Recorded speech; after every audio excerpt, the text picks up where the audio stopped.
आपको बताना पड़ी कि आपको प्रेस वार्ता करनी? ये ऐसा होया कि एक घोषित प्रोग्राम था पंजाब और हरियाणा की 16 किसान जत्थेबंदियों का, और अचानक से आज सुबह इन 16 के 16 किसान संगठनों के नेताओं को हरियाणा पुलिस और पंजाब पुलिस गिरफ्तार करना शुरू कर दिया और 16 के 16 की लीडरशिप गिरफ्तार कर ली गई।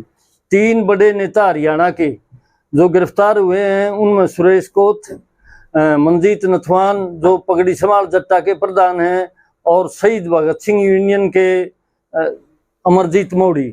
इन नेताओं, सुरेश कोथ भारतीय किसान मजदूर यूनियन के अध्यक्ष हैं।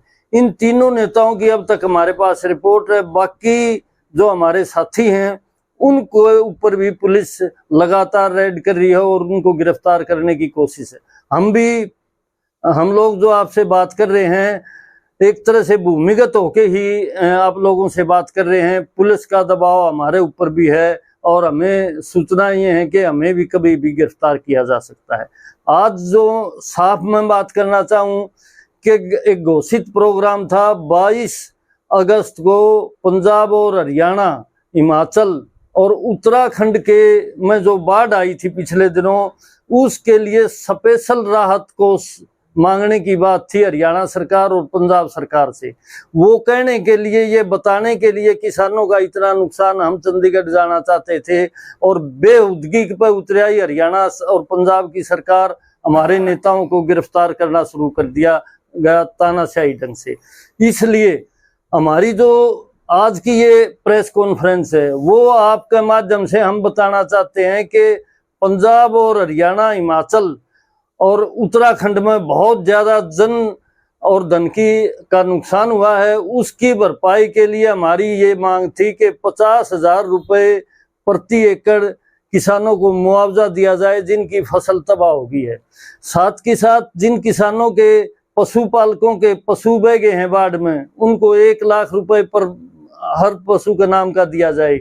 इसी तरह से जन हानि हुई है, जो लोग बाढ़ में बह गए हैं, जिनकी मृत्यु हो गई है, उनको कम से कम 10 लाख रुपए मुआवजा दिया जाए, राहत दी जाए। इसी तरह जिन लोगों के घर टूट गए हैं, घर रहने लायक नहीं बचे हैं, उनको भी 5 लाख रुपए प्रति घर के हिसाब से दिया जाए।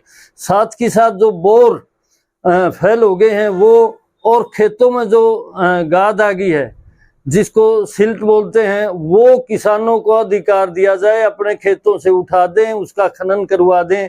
इन सारी बातों को हम लेके चंडीगढ़ में प्रदर्शन करने वाले थे, पंजाब और हरियाणा के 16 संगठनों के लोग।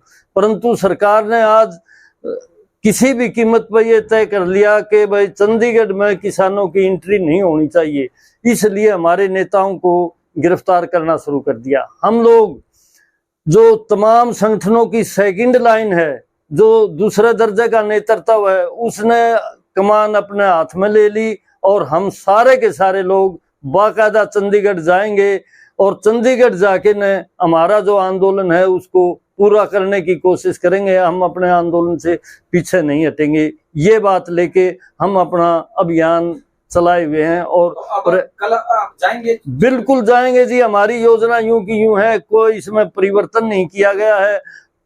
चाहे हमें कहीं भी पुलिस गिरफ्तार करेगी, हमारा आंदोलन वहीं से शुरू हो जाएगा। इस तरह की कोशिशों से, सरकारी दबाव से, सरकार के डराने से हम लोग नहीं डरेंगे। बाकायदा से लड़ने वाले लोग हैं, किसानों की मांगों के लिए, मजदूरों की मांगों के लिए लड़ते रहेंगे। और सरकार जब तक मांग नहीं मानती तब तक ये आंदोलन जारी रहेगा।